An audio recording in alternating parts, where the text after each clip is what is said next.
আসসালামাইকুম। সরকারি নজরুল কলেজ কর্তৃক আয়োজিত অনলাইন ক্লাসে সবাইকে স্বাগত জানাচ্ছি। আমি মাহবুবা খাতুন, প্রভাষক অর্থনীতি, সরকারি নজরুল কলেজ ত্রিশাল, ময়মনসিংহ। প্রিয় শিক্ষার্থীরা, আশা করি সবাই সুস্থ আছো এবং যথাসম্ভব স্বাস্থ্যবিধি মেনে চলছো। আজকে আমি একাদশ শ্রেণীর একটি ক্লাস নিয়ে তোমাদের মাঝে উপস্থিত হয়েছি। আজকে আমি একাদশ শ্রেণীর জন্য যে ক্লাসটি করব সেটি হচ্ছে তৃতীয় অধ্যায়, অর্থনীতি প্রথম পত্রের তৃতীয় অধ্যায় থেকে উৎপাদন ব্যয় ও আয়ের থেকে কিছু বিষয় নিয়ে আমি আজকে আলোচনা করব। আর আজকের আলোচনার বিষয়সমূহ হচ্ছে ক্রমহ্রাসমান প্রান্তিক উৎপাদন বিধি, উৎপাদন ব্যয়, স্থির ব্যয়, পরিবর্তনশীল ব্যয়। এখন আমি আলোচনা করব ক্রমহ্রাসমান প্রান্তিক উৎপাদন বিধি সম্পর্কে। তাহলে এই বিধিটা আলোচনা করার পূর্বে প্রথমে আমি বিধি সম্পর্কে কিছু কথা বলবো। যে অষ্টাদশ শতাব্দীতে ফরাসি অর্থনীতিবিদ টার্গো সর্বপ্রথম ক্রমহ্রাসমান প্রান্তিক উৎপাদন বিধি সম্পর্কে ধারণা দেন। পরবর্তীতে অধ্যাপক এডওয়ার্ড ওয়েস, মার্শাল, রিকার্ডো, মেলথাস বিধিটির ক্রমোন্নতিতে গুরুত্বপূর্ণ অবদান রাখলেও অধ্যাপক মার্শালের হাতে বিধিটি পরিচালিত রূপ লাভ করেন।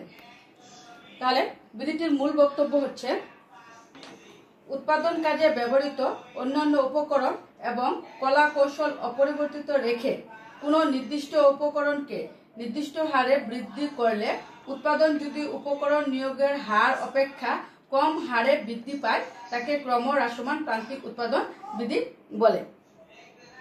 এ সম্পর্কে অধ্যাপক মার্শাল একটি সংজ্ঞা দিয়েছে।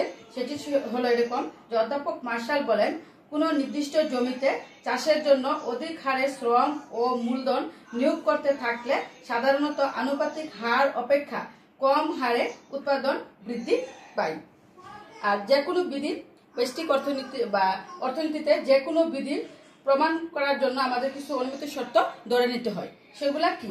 যে প্রথমে অনুমিত শর্ত সমূহ, 1 নম্বর হচ্ছে ভূমির যোগান ও উর্বরতা স্থির, 2 নম্বর উৎপাদন কৌশল স্থির, 3 নম্বর অন্যান্য উপাদানের নিয়োগ স্থির অবস্থায় শুধুমাত্র শ্রম নিয়োগ পরিবর্তন, অর্থাৎ শুধুমাত্র শ্রমটা পরিবর্তনশীল হবে, 4 নম্বর শ্রম স্বল্পকালীন সময় বিবেচ্য, 5 নম্বর উপকরণের একক সমূহ সমজাতীয়। এখন তালিকার সাহায্যে বিধিটি দেখব। যে জমির পরিমাণ, সংমিশ্রণ, শ্রম, টিপি মানে total production, MP marginal production. এখন জমির পরিমাণ আমরা আগেই বলছি যে এখানে শুধুমাত্র আমরা শ্রমটাকে পরিবর্তন করব এবং বাকি সবগুলা স্থির থাকবে। তাহলে জমির পরিমাণ প্রত্যেক ক্ষেত্রে আমাদের 1 একর, দ্বিতীয় 1 একর। আচ্ছা, ঠিক। এখন এই তালিকায় আমরা দেখতে পাচ্ছি যে জমির সংমিশ্রণ প্রত্যেক ক্ষেত্রে একই থাকবে, অর্থাৎ জমি পরিমাণটা এ বি সি ডি এই 4টা সংমিশ্রণ প্রত্যেক সময়ই 1 একরের পরিমাণ থাকবে। অর্থাৎ এ সংমিশ্রণের সময় 1 একর থাকবে, বি এর সময়ও 1 একর এবং সি এর সময় 1 একর, ডি এর ক্ষেত্রেও 1 একরই থাকবে। এবং এখন আমরা যেহেতু শ্রমটা পরিবর্তনশীল, শুধু শ্রমটাকে পরিবর্তন করব। তাহলে যখন সংমিশ্রণ 1 তখন শ্রমের পরিমাণ হচ্ছে শ্রমিক হচ্ছে 1 জন, বি এর ক্ষেত্রে 2 জন, সি এর ক্ষেত্রে 3 জন, ডি এর ক্ষেত্রে 4 জন, অর্থাৎ শ্রমিকের সংখ্যা আমরা ক্রমান্বয়ে বৃদ্ধি করে যাব। সেই ক্ষেত্রে আমাদের মোট উৎপাদনে কি হবে? যে প্রথম সংমিশ্রণ এর ক্ষেত্রে যখন শ্রমিক 1 জন ছিল তখন আমার টিপি বা মোট উৎপাদন ছিল 50 মণ, বি এর ক্ষেত্রে বেড়ে হলো 90 মণ, সি এর ক্ষেত্রে 120 মণ এবং ডি এর ক্ষেত্রে 140 মণ। এখন আমরা এখান থেকে আমরা দেখতে পাচ্ছি যে আমাদের মোট উৎপাদনটা ক্রমান্বয়ে বৃদ্ধি পায়, অর্থাৎ 50, 90, 120, 140 এরকম করে বেড়ে যাবে। কিন্তু প্রান্তিক উৎপাদনের ক্ষেত্রে সেটা কি হবে সেটা আমরা দেখবো এই বিধিতে। যে প্রান্তিক উৎপাদনের ক্ষেত্রে প্রথমে আমার 50 মণটা ঠিক থাকবে এবং বি এর ক্ষেত্রে কি হবে? বি এর ক্ষেত্রে সেটা কমে 40 হয়ে যাবে এবং এই 40টা আমরা এভাবে বের করব। দ্বিতীয় ক্ষেত্র অর্থাৎ বি থেকে প্রথম ক্ষেত্রটা বিয়োগ দিব, অর্থাৎ 90 থেকে বিয়োগ করব 50 হবে 40 এবং সি এর ক্ষেত্রে সেটা হচ্ছে 30, 120 থেকে বিয়োগ করব 90, 30, ডি এর ক্ষেত্রে হচ্ছে 20, 140 থেকে বিয়োগ করব 120। তাহলে আমরা এমপিটা আরেকবার খেয়াল করি যে প্রথমে আমার 50 ছিল এর সংমিশ্রণের ক্ষেত্রে, বি এর ক্ষেত্রে কমে হয়েছে 40 এবং সি এর ক্ষেত্রে আরো কমে 30 এবং ডি এর ক্ষেত্রে আরো কমে 20, অর্থাৎ আমার প্রান্তিক উৎপাদনটা ক্রমান্বয়ে কমে যাবে। আর প্রান্তিক উৎপাদনের এই যে মোট উৎপাদন বৃদ্ধি পাচ্ছে, কিন্তু প্রান্তিক উৎপাদন এই যে ক্রমান্বয়ে কমে যাচ্ছে, এটাকে বলা হয় থাকে ক্রমহ্রাসমান প্রান্তিক উৎপাদন বিধি। এখন আমরা বিধিটি চিত্রের সাহায্যে ব্যাখ্যা করব। চিত্রে ভূমি অক্ষে আমরা দেখাবো শ্রম এল এবং মূলধন কে, এবং লম্ব অক্ষে দেখাবো মোট উৎপাদন টিপি। এটা হচ্ছে আমার 1 নং চিত্র এবং এটা হচ্ছে 2 নং। আর 2 নং চিত্রে ভূমি অক্ষে দেখাবো শ্রম এল এবং মূলধন কে, এবং লম্ব অক্ষে দেখাবো প্রান্তিক উৎপাদন এমপি। তাহলে প্রথম চিত্রে আমরা দেখব যে আমাদের যে এটা ছিল যে 4 জন যে শ্রমিক, প্রথম, দ্বিতীয়, তৃতীয়, চতুর্থ, প্রথম শ্রমিকের সময় আমাদের মোট উৎপাদন ছিল 50 মণ, আর এটাকে আমি প্রকাশ করতেছি এ বিন্দু দ্বারা। পরবর্তীতে যখন শ্রমিক বৃদ্ধি করে 2 জন হলো, তখন মোট উৎপাদন বৃদ্ধি পেয়ে হলো 90 মণ, সেটাকে বি বিন্দু দ্বারা। পরবর্তীতে যখন শ্রমিক 3 জন বৃদ্ধি করা হলো, তখন আমার মোট উৎপাদন ছিল 120, প্রকাশ করব সি বিন্দু দ্বারা। তারপরে আরো যখন বৃদ্ধি করা হলো, তখন ছিল আমার মোট উৎপাদন 140, প্রকাশ করব ডি বিন্দু দ্বারা। এখন এই বিন্দুগুলার সংমিশ্রণ সমূহ যোগ করে এ বি সি ডি 4টা বিন্দু যোগ করে আমি মোট উৎপাদন রেখা টিপি পাচ্ছি, যেখানে আমি দেখতে পাচ্ছি যে মোট উৎপাদন প্রথমে ক্রম বর্ধমান হারে বেড়ে ডি বিন্দুতে সর্বোচ্চ হওয়ার পরে কমে যাচ্ছে। এখন আমরা এই চিত্রটার সাথে সম্পর্ক রেখে দ্বিতীয় চিত্রটা ব্যাখ্যা করব।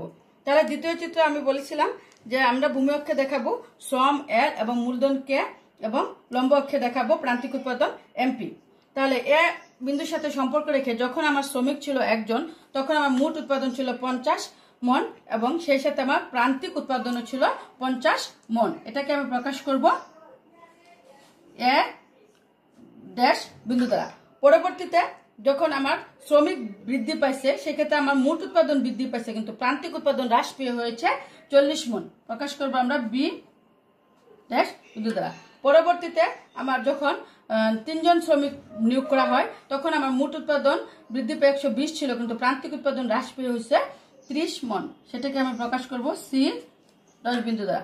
পরবর্তীতে শ্রমিক আরো বৃদ্ধি করে 4 জন করা হলে মোট উৎপাদন ছিল 140 মণ, এবং প্রান্তিক উৎপাদন হ্রাস পেয়ে হয় 20 মণ, সেটাকে আমি প্রকাশ করব ডি ড্যাশ বিন্দু দ্বারা। এখন এই 4টা বিন্দু A dash, B dash, C dash এবং ডি ড্যাশ, এই 4টা বিন্দু যোগ করে আমরা প্রান্তিক উৎপাদন রেখা এমপি এল পাই। অর্থাৎ এখানে আমরা এমপি এল রেখা থেকে দেখতে পাচ্ছি রেখাটি ক্রমান্বয়ে বাম থেকে ডানে নিচে যাচ্ছে, অর্থাৎ এখানে আমাদের মোট উৎপাদন বাড়লেও প্রান্তিক উৎপাদন ক্রমান্বয়ে কমে যায়। আর এটাই হচ্ছে চিত্রের সাহায্যে ক্রমহ্রাসমান প্রান্তিক উৎপাদন বিধিটির ব্যাখ্যা। এখন আমরা এই ক্রমহ্রাসমান প্রান্তিক উৎপাদন বিধিটির সীমাবদ্ধতা সম্পর্কে আলোচনা করব। অর্থাৎ প্রত্যেক তত্ত্বেরই সীমাবদ্ধতা রয়েছে। যে প্রথমে তাহলে সীমাবদ্ধতার প্রথম যে পর্যায়টা, সেটা হচ্ছে উৎপাদন পর্যায়। অর্থাৎ উৎপাদনের সকল পর্যায়ে এই বিধিটি কার্যকর নয়, কারণ উৎপাদনের শুরুতে উপকরণ সমূহের উৎপাদন ক্ষমতা বেশি থাকে, ফলে তখন মোট উৎপাদনটা বেশি থাকে, তাই এই বিধিটি প্রথম পর্যায়ে কার্যকর হয় না। 2 নম্বর হয়েছে সময় ব্যবধান। সময় ব্যবধানের ক্ষেত্রে বিধিটি কার্যকর হয় না। 3 নম্বর উপকরণ দুষ্প্রাপ্যতা। যে ক্ষেত্রে উপাদান নিয়োগ খুব কম হয়, সেই ক্ষেত্রে বিধিটি কার্যকর হয় না। উৎপাদনের প্রযুক্তি ব্যবহার।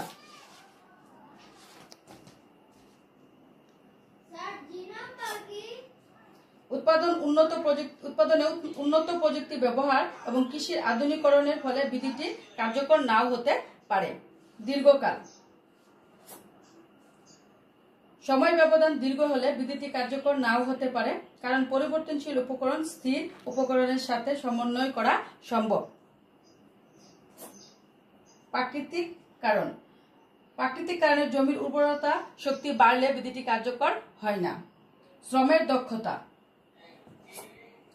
উৎপাদনের প্রথম দিকে অদক্ষ শ্রমিক এবং পরবর্তীতে দক্ষ শ্রমিক নিয়োগ করলে বিধিটি কার্যকর নাও হতে পারে। এখন এই বিধিটি কৃষিক্ষেত্রে ক্রমহ্রাসমান প্রান্তিক উৎপাদন বিধিটা কার্যকর কিনা সেটা আমরা খেয়াল করব। তাহলে এখন আমরা আলোচনা করব তাহলে কৃষিক্ষেত্রে ক্রমহ্রাসমান প্রান্তিক উৎপাদন বিধির প্রয়োগ। প্রথমে আছে আমার ভূমির যোগান সীমাবদ্ধ। ভূমি প্রকৃতির দান, কিন্তু এর যোগান সীমাবদ্ধ। এই ভূমির উপর কৃষি সর্বাধিক নির্ভর। ভূমির প্রকৃতির দান কিন্তু এর যোগান সীমাবদ্ধ। এ ভূমির উপর কৃষি সর্বাধিক নির্ভরশীল। সাধারণভাবে লক্ষণীয় যে ভূমিতে কৃষি উৎপাদন বৃদ্ধির লক্ষ্যে যে হারে উপকরণ ব্যয় বৃদ্ধি করা হয়, উৎপাদন সেই হারে বৃদ্ধি পায় না, অর্থাৎ তার চাইতে কম হারে বৃদ্ধি পায়। 2 নম্বরটা হচ্ছে উর্বরা শক্তি। কারণ আমরা জানি যে প্রত্যেক জমি বা সকল জমির উর্বরা শক্তি সমান নয়। কোনো জমির উর্বরা শক্তি বেশি হয়ে থাকে এবং কোনো জমির উর্বরা শক্তি কম হয়ে থাকে। 3 নম্বর যন্ত্রপাতির ব্যবহার। শিল্পক্ষেত্র অপেক্ষা কৃষিক্ষেত্রে আধুনিক যন্ত্রপাতির ব্যবহার কম থাকে, তাই এই বিধিটি কৃষিক্ষেত্রে প্রয়োগ হয়। 4 নম্বর সিজনাল। যে কৃষিকাজ সমগ্র বছরব্যাপী হয় না, ঋতু অনুযায়ী এর চাষবাস হয়, তাই এই বিধি কৃষিতে অধিক প্রয়োজনীয় বা অধিক বেশি প্রয়োগ হয়। উপযুক্ত তদারকির অভাব। শিল্পক্ষেত্র অপেক্ষা কৃষিক্ষেত্রে উপযুক্ত তদারকির অভাব লক্ষ্য করা যায়। শ্রম বিভাগ। বৃহদায়তন উৎপাদন কৌশল এখানে উপযুক্ত নয় বিধায় শ্রম বিভাগ এর তত পরিবর্তন সাধিত হয় না, তাই এই বিধি কৃষিক্ষেত্রে বিশেষভাবে পালিত হয়। প্রজনন সম্বন্ধীয় কাজ। কৃষি প্রজনন সম্বন্ধীয় কাজ প্রকৃতি, অবস্থান, তাপমাত্রা, সূর্যকিরণ, আবহাওয়া ইত্যাদি দ্বারা ভূমির উৎপাদন ক্ষমতা প্রভাবিত হয়। যান্ত্রিক কলাকৌশল যা শিল্পক্ষেত্রে ব্যবহৃত হয় তা ভূমির ক্ষেত্রে কার্যকর নয়। অতএব এই কথা বলা যায় যে ক্রমহ্রাসমান প্রান্তিক উৎপাদন বিধিটি কৃষিক্ষেত্রে অধিক প্রয়োগযোগ্য বা অধিক প্রভাব ফেলে। এখন আমরা আলোচনা করব উৎপাদন ব্যয় সম্পর্কে, অর্থাৎ এই উৎপাদন ব্যয় থেকে আমরা স্থির ব্যয়, পরিবর্তনশীল ব্যয় এই দুইটা বিষয় নিয়েও আলোচনা করব। তাহলে প্রথমে আমরা আলোচনা করব উৎপাদন ব্যয়। এখন আমরা উৎপাদন ব্যয় নিয়ে আলোচনা করব। তাহলে আমি আগেই তোমাদেরকে বলেছিলাম যে উৎপাদনের উপকরণ হচ্ছে 4টা: ভূমি, শ্রম, মূলধন, সংগঠন। অর্থাৎ কোনো কিছু উৎপাদন করতে গেলে আমাদের এই 4টা জিনিসের সমন্বয় করতে হয়। আর উৎপাদন ব্যয়টা হচ্ছে যে আমরা নির্দিষ্ট সময়ে কোনো কিছু উৎপাদন করতে গিয়ে আমাদের যে খরচটা হয় তাকে উৎপাদন ব্যয় বলা হয়ে থাকে। অর্থাৎ উৎপাদনের বিভিন্ন উপাদান নিয়োগ করে কোনো কিছু উৎপাদন করতে গেলে আমাদের যে খরচ হবে বা যে অর্থ ত্যাগ করতে হবে সেটাকে বলা হয়ে থাকে উৎপাদন ব্যয়। যেমন যে আমরা উৎপাদনের ভূমির মালিককে খাজনা দিয়ে থাকি, শ্রমিককে মজুরি দিয়ে থাকি, মূলধনকে সুদ, সংগঠনকে মুনাফা এবং কাঁচামাল বাবদ যে খরচ হয় এগুলাকে বলা হয়ে থাকে উৎপাদন ব্যয়। আর উৎপাদন ব্যয়টাকে আমরা যদি সি দ্বারা প্রকাশ করি তাহলে আমরা লিখতে পারি C is equal to function of Q. এখানে সি হচ্ছে উৎপাদন ব্যয় এবং কিউ হচ্ছে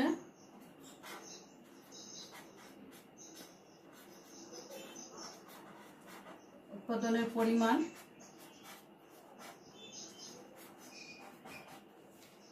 এবং এফ হচ্ছে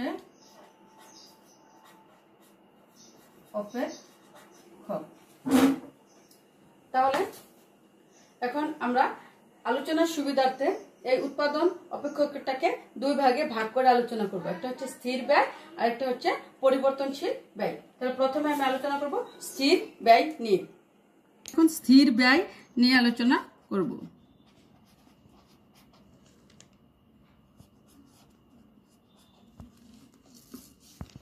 স্থির ব্যয় প্রথমে আমরা সংজ্ঞাটা বলে নেই যে উৎপাদনের পরিমাণ হ্রাস, বৃদ্ধি বা সাময়িকভাবে যদি বন্ধও থাকে তারপরেও যে ব্যয়টা আমাদেরকে বা একজন উৎপাদনকারীকে বহন করতে হয় সেটাকে বলা হয় থাকে স্থির ব্যয়। যেমন জমির খাজনা বা বাসা ভাড়া, স্থায়ী শ্রমিকের মজুরি ইত্যাদি, স্থায়ী কলকারখানা ভাড়া ইত্যাদি হচ্ছে স্থির ব্যয়। তাহলে এই বিষয়টাকে আমরা চিত্রের সাহায্যে দেখাইতে পারি। চিত্রে ভূমি অক্ষে আমরা দেখাবো উৎপাদনের পরিমাণ কিউ এবং লম্ব অক্ষে দেখাবো স্থির ব্যয় এফ সি। আর স্থির ব্যয় রেখাটা হয় ভূমি অক্ষের সমান্তরাল। অর্থাৎ এখানে আমরা যদি 3 পর্যায়ে উৎপাদন দেখাই Q1, তাহলে যদি এখানে আমার F1 পরিমাণ খরচ হয়, পরবর্তীতে যদি আমরা বৃদ্ধি করে Q2 করি তাহলে F1 হবে, আবার Q3 তে বৃদ্ধি করলে F1 থাকবে। এখন এই Q1 পরিমাণটাকে যদি আমি A1 দ্বারা এবং Q2 কে B1 দ্বারা এবং Q3 কে C1 দ্বারা প্রকাশ করি, তাহলে আমরা দেখতে পাবো এই A1 B1 C1 বিন্দু তিনটা যোগ করে F1 বাই FC স্থির বাই রেখা পাই। অর্থাৎ এখান থেকে আমরা দেখতে পাচ্ছি যে উৎপাদনের পরিমাণ বৃদ্ধি করা হয় কিংবা সাময়িকভাবে হ্রাস করা হলেও এই খরচটা আমাদেরকে বহন করতে হবে। এর জন্য এটাকে বলা হয়ে থাকে স্থির খরচ। এখন আমি আলোচনা করব পরিবর্তনশীল ব্যয় নিয়ে। তাহলে পরিবর্তনশীল ব্যয় অর্থাৎ এই ব্যয়টা নির্ভর করবে উৎপাদনের উপর। অর্থাৎ উৎপাদন কম হলে আমাদের খরচটা কম হবে এবং উৎপাদন বেশি হলে খরচটা বেশি হবে। তাহলে আমরা বলতে পারবো যে যখন যে ব্যয়টা উৎপাদনের উপর নির্ভরশীল বা উৎপাদনের উপর নির্ভর করে, অর্থাৎ উৎপাদন কম বেশি হলে ব্যয়টাও কম বেশি হয়, সেই ধরনের ব্যয়টাকে পরিবর্তনশীল ব্যয় বলা হয়ে থাকে। এখন এই ব্যয়টাকে আমি চিত্রের সাহায্যে দেখাবো। চিত্রে ভূমি অক্ষে আমি দেখাবো উৎপাদনের পরিমাণ এবং লম্ব অক্ষে দেখাবো পরিবর্তনশীল ব্যয় BC ভেরিয়েবল কস্ট। আর এই পরিবর্তনশীল ব্যয় রেখাটা শুরু হবে মূল বিন্দু থেকে, হচ্ছে আমার BC। তাহলে এই BC থেকে আমরা দেখতে পাবো যে পরিবর্তনশীল মূল বিন্দু থেকে শুরু হয়, কারণ উৎপাদন যখন শূন্য থাকে তখন আমাদের এই খরচটা বহন করতে হয় না। পরবর্তীতে আমরা যদি উৎপাদনের পরিমাণ বৃদ্ধি করি, সাথে সাথে আমাদের পরিবর্তনশীল খরচটাও বৃদ্ধি পায়। যদি Q1 হয় তাহলে আমাদের পরিবর্তনশীলটা হবে B1, যদি আরো বৃদ্ধি করি Q2 তাহলে হবে B2। এরকম ভাবে আমরা যতই বৃদ্ধি করব সাথে সাথে আমাদের খরচটাও বেড়ে যাবে। আর এখন এই A1 B1 বা C1 বিন্দু সমূহ যোগ করে BC পরিবর্তনশীল রেখা পাই। তাহলে এই চিত্র থেকে আমরা দেখতে পাচ্ছি যখন উৎপাদনের প্রথম পর্যায়ে শূন্য থাকে তখন আমাদের খরচটা শূন্য থাকে, পরবর্তীতে আমাদের উৎপাদন বাড়তে থাকলে খরচটাও বাড়তে থাকে। অর্থাৎ পরিবর্তনশীল ব্যয়টা নির্ভর করে উৎপাদনের উপর। অর্থাৎ উৎপাদন কম হলে ব্যয়টা কম হবে এবং উৎপাদনের পরিমাণ বেশি হলে এই পরিবর্তনশীল ব্যয়টা বেশি হবে। এই ছিল আজকের মতো আমাদের ক্লাস। আশা করি সবাই ভালোভাবে বুঝতে পেরেছ। আজ এই পর্যন্ত। ধন্যবাদ সবাইকে। আসসালামু আলাইকুম।